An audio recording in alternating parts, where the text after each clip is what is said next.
Hello दोस्तों मैं आप सभी का अपने YouTube चैनल में स्वागत करता हूं और आज की इस वीडियो में हम डिस्कस करेंगे गवर्नमेंट का एक अनदर ऑर्गन जिसका नाम है एग्जीक्यूटिव। इससे पहले मैंने लेजिस्लेचर के ऊपर अच्छे से आपको एक्सप्लेन किया है कि लेजिस्लेचर होता क्या है और उसके फंक्शन क्या है, उसके रिगार्डिंग उसके टाइप सब कुछ बताया है। अगर आपने वो वीडियो नहीं देखी है मेरे पॉलिटिकल साइंस के लेक्चर्स में जाइए, प्लेलिस्ट में जाके सारी वीडियोज़ आप देख सकते हो पॉलिटिकल साइंस की। इसके अलावा हम YouTube पर सोशियोलॉजी लॉ के रिगार्डिंग वीडियोस बनाते हैं, तो आप प्लीज़ वो भी देख सकते हैं। और चैनल को हमारे सब्सक्राइब कर लीजिए अगर आपने सब्सक्राइब नहीं किया है, और वीडियो को लाइक करना ना भूलें अगर आपको वीडियो अच्छी लगे तो। आइए दोस्तों आज की वीडियो शुरू करते हैं।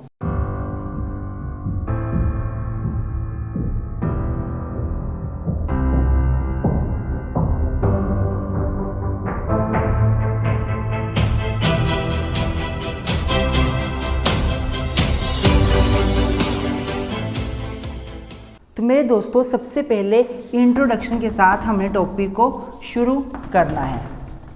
अगर मैं टॉपिक को इंट्रोड्यूस करने की बात करूं तो we know that the political science is the study of state and government. Political science में हमें गवर्नमेंट और स्टेट क्या होता है इसके बारे में अच्छे से पता चलता है। गवर्नमेंट क्या है? Government is basically political institution through which the will of state और desire of the state is formulated, is expressed. ये एक ऐसा पॉलिटिकल इंस्टीट्यूशन है जिसके माध्यम से स्टेट क्या चाहता है, कंट्री क्या चाहती है, उसकी इच्छा को एक्सप्रेस किया जाता है, उसकी विल को एक्सप्रेस किया जाता है। तो मेरे दोस्तों जो गवर्नमेंट है वो काम जो है वो बेसिकली 3 ऑर्गन की मदद से करती है। ये सारी बातें मैंने पहले भी बताई हैं अपने पहले लेक्चर में। 3 ऑर्गन मेनली गवर्नमेंट के होते हैं, एक लेजिस्लेचर, एक एग्जीक्यूटिव, एक जुडिशरी। लेजिस्लेचर जो लॉ बनाता है, एग्जीक्यूटिव एक ऐसा ऑर्गन है जो लेजिस्लेचर के जरिए बनाए हुए लॉ को एनफोर्स करता है, उसको एग्जीक्यूट करता है, लोगों तक उसको एनफोर्स करता है। और जो तीसरा ऑर्गन है जुडिशरी, वो क्या करता है? It basically interprets the law, explain the law. तो मेरे दोस्तों जो 3 ऑर्गन है गवर्नमेंट के, इन तीनों में जो एग्जीक्यूटिव है ये बहुत ही महत्वपूर्ण है। मैं आपको बोल रहा हूँ it is very very important organ. A country can run without a legislature, without a judiciary, independent judiciary, but a country can not run without an executive. अगर एग्जीक्यूटिव कंट्री में नहीं होगी तो जो लॉ बनाए गए हैं वो लॉ केवल किताबों तक सीमित रह जाएंगे, और जब किताबों तक सीमित रह जाएंगे लोगों तक पहुंचे ही नहीं, लोग वायलेशन करते जाएंगे। और जब लोग वायलेशन करते जाएंगे तो देश में ना तो ऑर्डर मेंटेन हो सकेगा ना पीस मेंटेन हो सकेगी। व्हाट डज इट मीन कि इन तीनों ऑर्गन में से अगर एग्जीक्यूटिव की बात की जाती है तो एग्जीक्यूटिव ऑर्गन सबसे महत्वपूर्ण ऑर्गन है। अब आप बोलोगे एग्जीक्यूटिव होती क्या है, तो मीनिंग में डिस्कस करते हैं। अब एग्जीक्यूटिव का मीनिंग डिस्कस करते हैं आप। तो मेरे दोस्तों अब अगर मैं एग्जीक्यूटिव की मीनिंग की बात करूं तो सिंपल सी भाषा में ट्रेडिशनली काफ़ी लंबे टाइम पर एग्जीक्यूटिव का सिंपल सा मतलब होता था जो भी हेड ऑफ पॉलिटिकल एग्जीक्यूटिव होते थे, which are the head of political head of departments. होता क्या है मेरे दोस्तों, आपको पता है कि गवर्नमेंट के बहुत सारे डिपार्टमेंट्स होते हैं, जैसे कि रेलवेज डिपार्टमेंट्स, एनर्जी डिपार्टमेंट, जैसे कि नेशनल हाईवेज का डिपार्टमेंट होता है, जैसे कि स्वास्थ्य हेल्थ मिनिस्ट्री होती है। बहुत से मिनिस्ट्रीज होती हैं, डिपार्टमेंट्स होते हैं, मिनिस्ट्री के अंदर बहुत से डिपार्टमेंट्स आते हैं गवर्नमेंट के। तो उन सभी डिपार्टमेंट्स को के जो हेड होंगे, जो मिनिस्टर्स होंगे, जो कैबिनेट मिनिस्टर्स होंगे, जो पॉलिटिकल नेता जो चुनकर आगे आएंगे और डिपार्टमेंट को चलाएंगे, उनको एग्जीक्यूटिव बोला जाता था ट्रेडिशनली। लेकिन अब एग्जीक्यूटिव का मीनिंग बहुत ब्रॉड हो गया है। तो मेरे दोस्तों मीनिंग में हम लोग ये लिख सकते हैं नैरो सेंस और साथ में ब्रॉडर सेंस, दोनों अलग अलग हैं। अगर नैरो सेंस की मैं बात करूं तो नैरो सेंस में सिंपल सा executive means political executive. Executive means political executive in the narrow sense it is taken to mean only the executive heads of the various departments. जो भी लोग, जो नेता लोग चुनकर आगे जाते हैं, मिनिस्ट्रीज के हेड बनते हैं, डिपार्टमेंट्स के हेड बनते हैं, जैसे हमारे रेलवे मिनिस्टर, जैसे हमारे फाइनेंस मिनिस्टर, जैसे हमारे एनर्जी मिनिस्टर, जैसे हमारे हेल्थ मिनिस्टर, ये जितने भी मिनिस्टर्स होते हैं, पॉलिटिकल पावर जिनके पास होती है, जो इलेक्ट लोगों के जरिए इलेक्ट होकर आगे जाते हैं, इनको नैरो सेंस में हम लोग क्या बोल देते हैं, एग्जीक्यूटिव बोल देते हैं। यही लोग एक्चुअल में लॉ को इंप्लीमेंट करवाते हैं। लेजिस्लेचर ने कानून बना दिया और वुमेन के लिए वो कानून था, अब उस कानून को एनफोर्स कौन करेगा, women ministry, women and children जो मिनिस्ट्री है उसके पास वो कानून जाएगा और वो अपनी वेबसाइट पे डालेंगे, लोगों तक पब्लिश करेंगे और उसको एनफोर्स करेंगे।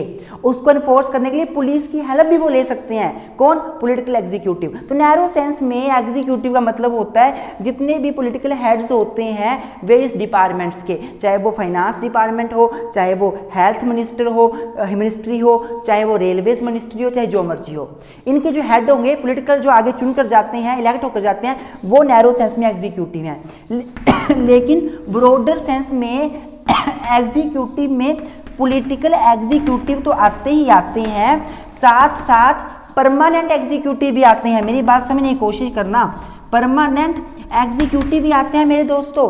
परमानेंट एग्जीक्यूटिव का मतलब क्या है कि जो वेरियस मिनिस्ट्रीज हैं उन मिनिस्ट्रीज में काम करने वाले जो सेक्रेटरीज होते हैं, सेक्रेटरीज कौन होते हैं, हमारे IAS officers, Indian administrative services के थ्रू यूपीएससी का जो एग्जाम देते हैं, IAS ऑफिसर बनते हैं, DC बनते हैं, सेक्रेटरीज बनते हैं, वो पर्सन परमानेंट एग्जीक्यूटिव में आते हैं। वो परमानेंट हैं, वो अपने जब तक रिटायर नहीं होते तब वो ऑफिस होल्ड करते हैं। नेता लोग आते हैं, हेड ऑफ मिनिस्ट्रीज बनते हैं, 5 साल के बाद वो बदल भी जाते हैं, पर वो तो लोग परमानेंटली जब तक वो रिटायर नहीं होते तब तक वहीं पे रहते हैं। तो ब्रॉडर सेंस में एग्जीक्यूटिव का मतलब political executive as well as permanent civil servants इसमें आ जाते हैं। This is the meaning of executive. तो एग्जीक्यूटिव आपने क्या बोलना है कि एग्जीक्यूटिव बेसिकली एक ऐसा ऑर्गन होता है गवर्नमेंट का जो लॉ को एनफोर्स करता है। It is that organ of the government which enforce the law. which type of law? Which are made by the legislature and which would be interpreted by the judiciary. And in narrow sense it includes only political executive, but in broader sense it includes the political as well as permanent executive, or you can say civil services. It includes the political as well as civil services. अब I hope आपको समझ आ गया। अब meaning की तरफ चलते हैं। तो मेरे दोस्तों अब अगर मैं डेफिनेशंस की बात करूं तो प्रोफेसर गार्नर क्या बोलते हैं कि in a broader sense the executive agencies executive organ embraces the aggregate or totality of all the functionaries and agencies which are concerned with the execution of laws, execution of will of the state, as that will has been formulated and expressed in terms of laws. क्या बोला इन्होंने, ध्यान से देखो Garner क्या बोलते हैं कि ब्रॉडर सेंस, इन्होंने ब्रॉडर सेंस में डेफिनेशन दी। ब्रॉडर सेंस में हम एग्जीक्यूटिव ऑर्गन को इस तरह से डिफाइन कर सकते हैं कि ये वो सारी फंक्शनरीज को इंक्लूड करता है जो लॉ को एग्जीक्यूट करने में हमारी हेल्प करते हैं। वो सारी फंक्शनरीज, चाहे वो पॉलिटिकल नेता हैं, चाहे वो सिविल सर्वेंट्स हैं, चाहे वो कोई भी है, चाहे वो IAS ऑफिसर है, चाहे वो कोई भी हो, वो सारी की सारी फंक्शनरीज जो लॉज को, जो कि विल ऑफ स्टेट है, लॉ की टर्म में उसको बनाया गया है, उसको एक्सप्रेस करने में, उसको एग्जीक्यूट करने में हमारी हेल्प करते हैं। गार्नर ने ऐसा बोला है। अब अगर मैं जीटल की बात करूं, जीटल क्या बोलते हैं, GETTELL, जीटल जो हमारे हैं प्रोफेसर वो क्या बोलते हैं, इन द ब्रॉडर सेंस, इन्होंने भी ब्रॉडर सेंस की डेफिनेशन दी है वाइडर सेंस में। In the broader sense executive departments consist all government officials, सारे के सारे जो गवर्नमेंट ऑफिशियल्स हैं वो इंक्लूड करता है executive department, except those acting in legislative और judicial capacity. It includes the agencies of government that are concerned with the execution of laws. क्या बोला जीटल, क्या बोलते हैं कि एग्जीक्यूटिव डिपार्टमेंट में वो सारे लोग आ जाएंगे, गवर्नमेंट ऑफिशियल्स आ जाएंगे जो लॉ के एग्जीक्यूशन से डील करते हैं, other than those who are dealing with making of law and with interpreting of laws. मतलब जुडिशियल और लेजिस्लेटिव को छोड़ के बाकी जितने भी गवर्नमेंट ऑफिशियल्स हैं जो लॉ के एग्जीक्यूशन से डील करते हैं वो सारे के सारे एग्जीक्यूटिव माने जाएंगे। तो दीज आर सम डेफिनेशंस मेरे दोस्तों। इन डेफिनेशन को पढ़ के हमें ये तो पता चल गया कि एग्जीक्यूटिव गवर्नमेंट का एक ऑर्गन है जो लेजिस्लेचर के जरिए बनाए हुए कानून को एनफोर्स करता है, एग्जीक्यूट करता है। जब तक वो कानून एग्जीक्यूट नहीं होगा तब तक उस कानून की कोई मान्यता नहीं है, कोई वैल्यू नहीं है, कुछ नहीं है, वो बुक्स तक सीमित है। तो उन कानून को एग्जीक्यूट करवाने के लिए हमारे IAS ऑफिसर्स भी आते हैं, आगे हमारे कैबिनेट मिनिस्टर्स भी आते हैं, हमारे मिनिस्टर्स भी आते हैं, स्टेट मिनिस्टर्स भी आते हैं, डिपार्टमेंट्स के पॉलिटिकल लीडर, सारा कुछ इसमें आते हैं। तो ये सारे ही एग्जीक्यूटिव का हिस्सा बन जाते हैं ब्रॉडर सेंस में। और नैरो सेंस में केवल पॉलिटिकल नेता, ऐसा पहले माना जाता था।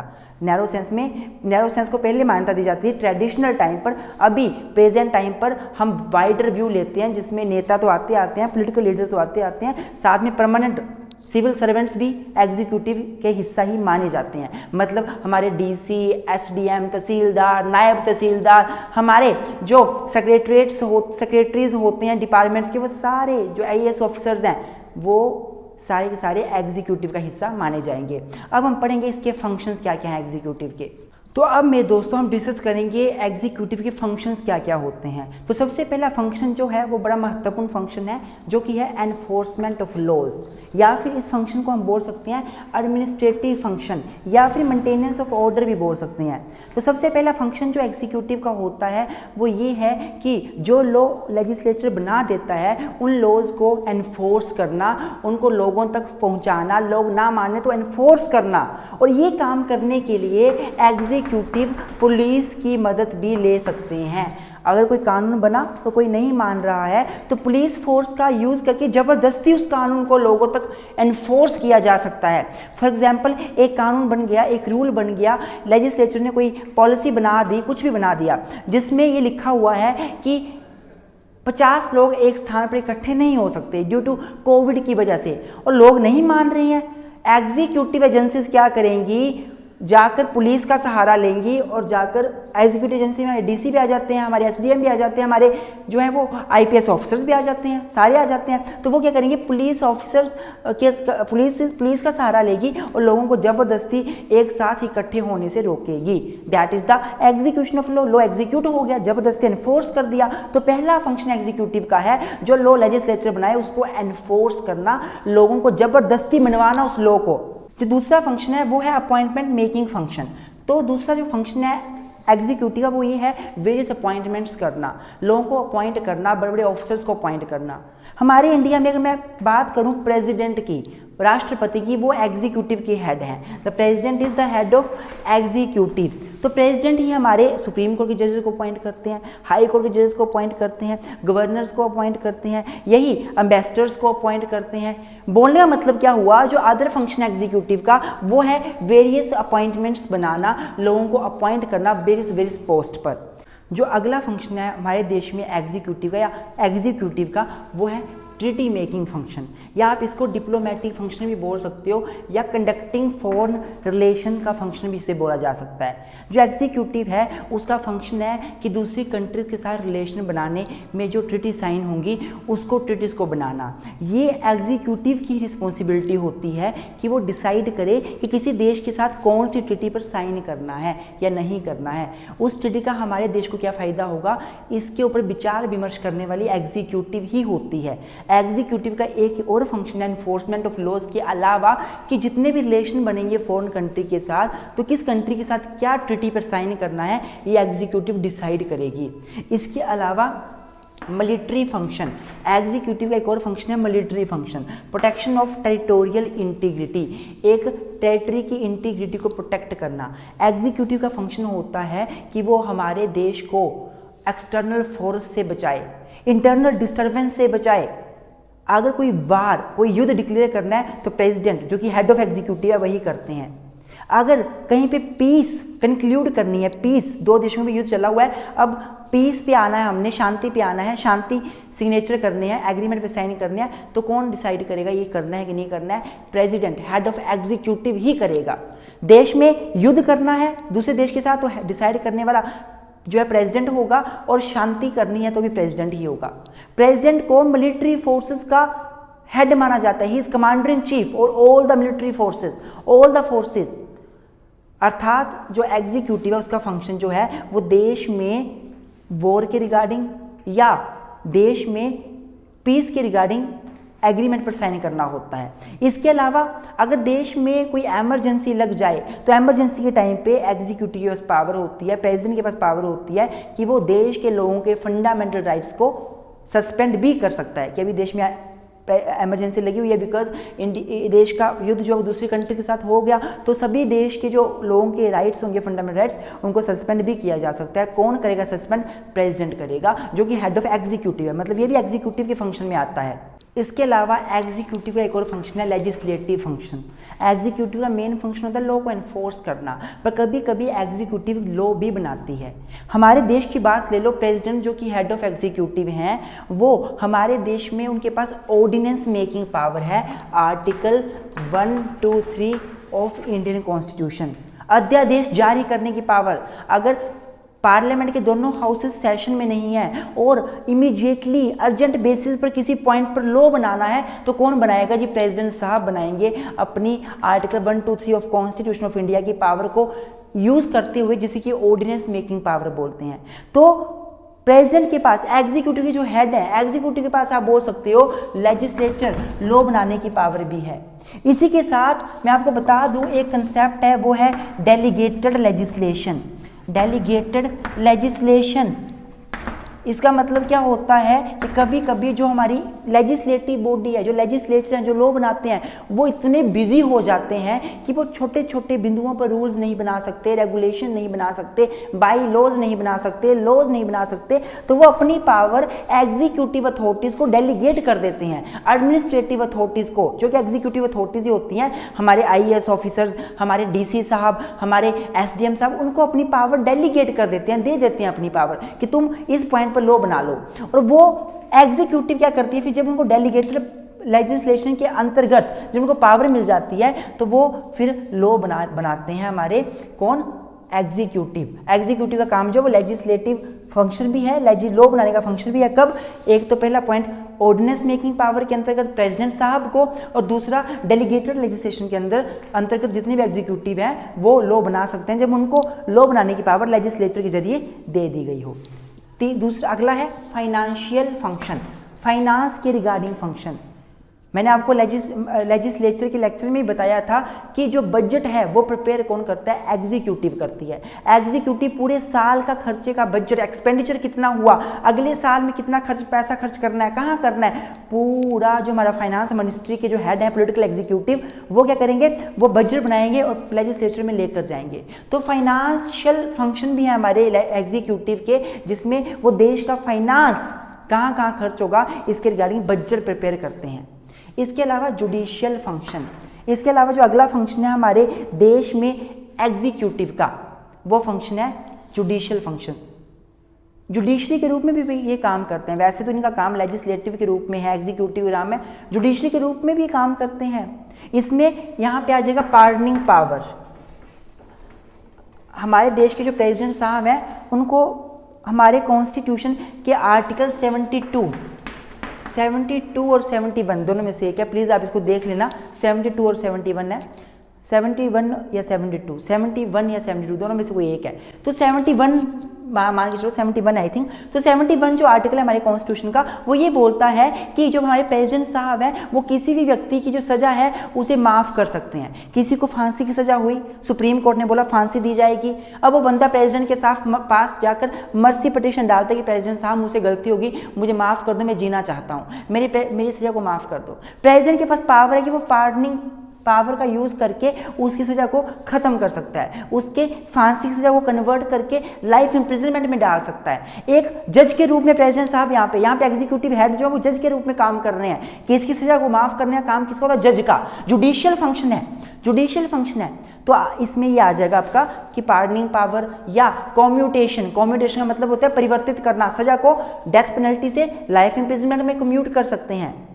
इसके अलावा इसमें जुडिशियल फंक्शन में ये आ जाएगा कि जो एग्जीक्यूटिव हैं वो वेरियस टाइप्स के स्पेशल कोर्ट्स को बना सकते हैं। स्पेशल कोर्ट्स क्या होते हैं? जो इसी स्पेशल मैटर के लिए बनते हैं, जैसे करप्शन के लिए स्पेशल कोर्ट बना दिए गए, या जो छोटे बच्चों के जो रेप हो रहे हैं, पॉक्सो जिनके ऊपर लगता है, छोटे बच्चों के साथ सेक्सुअल ऑफेंस होते हैं, उसके लिए स्पेशल कोर्ट बना दिए। तो स्पेशल कोर्ट बनाने की पावर किसको दी गई है? एग्जीक्यूटिव को, और वो भी जुडिशियल फंक्शन में ही आता है।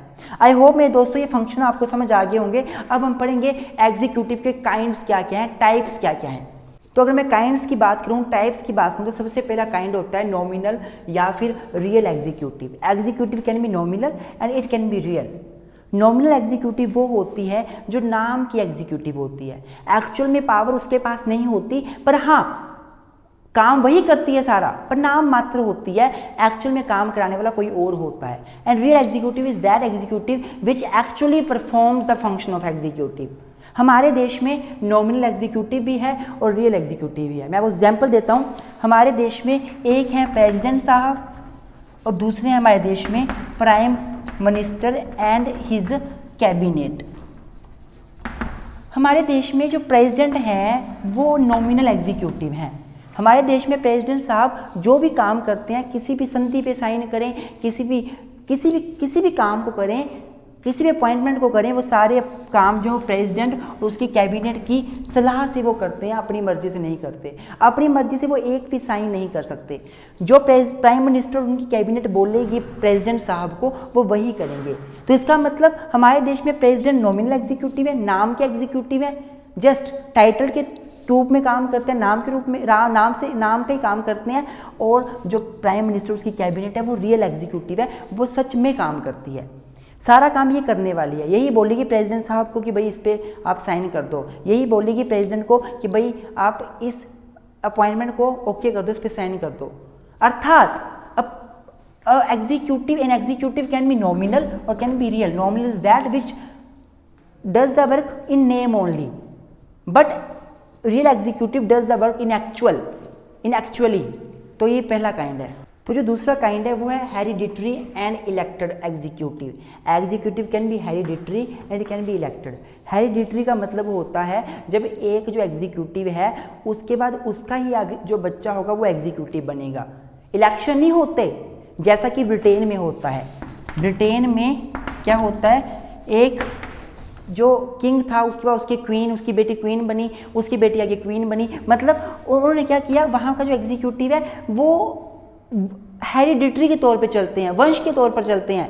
जो एक पर्सन हो उसका जो बच्चा होगा वही आगे एग्जीक्यूटिव का मेंबर बनेगा और नहीं बनेंगे, that is the hereditary executive. लेकिन इलेक्टेड एग्जीक्यूटिव वो होती है जो कि लोगों के जरिए इलेक्ट करी जाती है। जैसे कि इंडिया में प्रेसिडेंट जो है वो लोग, प्रेसिडेंट कैसे इलेक्ट होते हैं, लोग अपने MP MLAs को इलेक्ट करते हैं और वो फिर आगे एग्जीक्यूटिव को इलेक्ट करते हैं, प्रेसिडेंट को इलेक्ट करते हैं, मतलब बोलने का। तो मेरा मतलब क्या है कि एग्जीक्यूटिव या तो हेरिडिटरी हो सकती है या तो इलेक्टेड। हेरिडिटरी कौन सी होगी, जो एक पर्सन के बाद उसके बच्चे आगे एग्जीक्यूटिव का मेंबर बनेंगे। और इलेक्टेड में वो चुने जाते हैं लोगों के जरिए या MLA MPs के जरिए, इनडायरेक्टली या डायरेक्टली जो चुने जाते हैं, जैसे इंडिया में है। तो this is the other type of the executive. हमारे देश में देखो जितने भी कैबिनेट मिनिस्टर्स हैं, जो मिनिस्टर बनते हैं, स्टेट मिनिस्टर बनते हैं, MPs हैं, वो सारे लोग ही तो उनको चुनते हैं। 5 साल के वो चुने जाते हैं, 5 साल के फिर से इलेक्शन होते हैं, फिर से चुने जाते हैं, वो इलेक्टेड एग्जीक्यूटिव है। इंग्लैंड में क्या होता है, वहाँ पे हेरिडिटरी एग्जीक्यूटिव, वहाँ पे जो एग्जीक्यूटिव का हेड है, जो क्वीन है, जो किंग है, वो कोई इलेक्शन के जरिए नहीं आई है, वो इसलिए आई है क्योंकि वो किसी की किंग की ही बेटी थी। किंग था वहाँ पे, उसकी बेटी थी, वो आगे क्वीन बन गई, उसकी बेटी होगी वो आगे क्वीन बन जाएगी। वहाँ पे हेरिडिटरी सिस्टम है। तो जो एग्जीक्यूटिव है वो सिंगल भी हो सकती है, प्लूरल भी हो सकती है। सिंगल एग्जीक्यूटिव का मतलब क्या है कि जब एग्जीक्यूटिव की पावर्स होगी वो किसी एक सिंगल अथॉरिटी के पास वेस्ट करती हैं, जैसे कि इंडिया में होता है। इंडिया में बेसिकली प्रेसिडेंट है जो कि एग्जीक्यूटिव का हेड है, उसके पास सारी पावर होती हैं, प्रेसिडेंट के पास सारी पावर होती हैं, वो हेड ऑफ एग्जीक्यूटिव है। तो ये सिंगल एग्जीक्यूटिव इंडिया में पाई जाती है। वहीं प्लूरल एग्जीक्यूटिव की बात की जाए तो ये स्विट्जरलैंड में पाई जाती है, स्विट्जरलैंड। इसमें क्या होता है, एग्जीक्यूटिव पावर किसी एक पर्सन के पास नहीं होती पर एक काउंसिल के पास होती है। तो स्विट्जरलैंड में एक फेडरल काउंसिल बनी है, उन सभी के पास इक्वल एग्जीक्यूटिव पावर है। लेकिन सिंगल एग्जीक्यूटिव में क्या होगा, एक ही एग्जीक्यूटिव का हेड होगा, जैसे कि इंडिया में जो कि प्रेसिडेंट है। अब जो अगली एग्जीक्यूटिव है वो है, एक है पार्लियामेंट्री एग्जीक्यूटिव, पार्लियामेंट्री और प्रेसिडेंशियल एग्जीक्यूटिव, और दूसरी है पॉलिटिकल और परमानेंट एग्जीक्यूटिव। ये दो अभी काइंड्स बचते हैं। तो पार्लियामेंट्री और प्रेसिडेंशियल एग्जीक्यूटिव, मैंने पहले भी parliamentary presidential form of government बताया है, उसमें अच्छे से बताया है मैंने। मेरे दोस्तों बहुत लास्ट में बोल रहा हूँ, अब लेक्चर खत्म होने वाला है। अगर वीडियो अच्छी लगी तो प्लीज़ लाइक कर दें और चैनल पर नहीं तो सब्सक्राइब कर दें। हाँ, आप हमें गूगल पे भी कर सकते हो, आप हमें कॉन्ट्रीब्यूट भी कर सकते हो। हमारा गूगल पे का नंबर है 8219820461। आप हमें गूगल पे कंट्रीब्यूट करके हमारी हौसला अफजाई भी कर सकते हो। ये कंपलसरी नहीं है, गूगल पे, फ़ोनपे, पेटीएम कुछ भी कर सकते हो आप, ये कंपलसरी नहीं है। लेकिन हाँ, अगर आपको लेक्चर अच्छा लगता है, आपको हेल्प मिलती है, तो आप प्लीज़ हमें कंट्रीब्यूट भी कर सकते हैं। अगर मैं पार्लियामेंट्री या प्रेसिडेंशियल एग्जीक्यूटिव की बात करूं तो पार्लियामेंट्री एग्जीक्यूटिव वो एग्जीक्यूटिव होती है जिसमें एग्जीक्यूटिव जो होती है वो लेजिस्लेचर के प्रति उत्तरदायी होती है अपने कामों के लिए। एग्जीक्यूटिव जो भी काम करेगी सभी कामों के लिए लेजिस्लेचर के प्रति उत्तरदायी होगी। और प्रेसिडेंशियल एग्जीक्यूटिव वो एग्जीक्यूटिव है जिसमें एग्जीक्यूटिव जो होती है वो लेजिस्लेचर के प्रति उत्तरदायी नहीं होती अपने कामों के लिए। Therefore, parliamentary executives is that executive in which executive authorities are responsible toward the legislature for the works, for their own activities. But in presidential executive is not responsible toward legislature for their activities. Next is political and permanent. ये मैंने शुरू में बता दिया। Political executive में हमारे आते हैं पॉलिटिकल नेता जिनको हम लोग अपॉइंट करते हैं, हम लोग इलेक्ट करते हैं, चुनते हैं, जो टेम्परेरी लेवल के होते हैं, परमानेंट नहीं होते। आज चुन लिए, 5 साल के बाद वो हट जाएंगे, फिर नए चुन लेंगे, फिर हट जाएंगे, फिर नए चुन लेंगे। That is political executive temporary nature and this includes all the heads of executives elected by the people of the country. And permanent executive means those executive which is appointed for a permanent period of time, like up to 68 years, up to 70 years, up to 58 years, एक particular time तक चुने जाते हैं। और इसमें आते हैं हमारे सारे एडमिनिस्ट्रेटिव अथॉरिटीज़, हमारे IAS ऑफिसर्स, हमारे SDM, DC, सेक्रेटरी, सारे इसमें आ जाते हैं। मेरे दोस्तों, मेरा आज का लेक्चर आई होप आपको अच्छा लगा होगा। वीडियो अच्छी लगे तो प्लीज़ लाइक करना ना भूलें, चैनल पर नहीं हो तो सब्सक्राइब जरूर कर दें। Thank you very much, keep supporting us.